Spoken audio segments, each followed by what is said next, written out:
Assalamualaikum warahmatullahi wabarakatuh. Alhamdulillah hari ini juga masih di hari pertama Amal Madani Indonesia berada di Palu.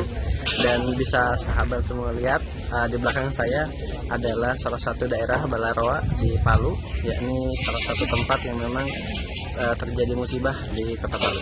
Sudah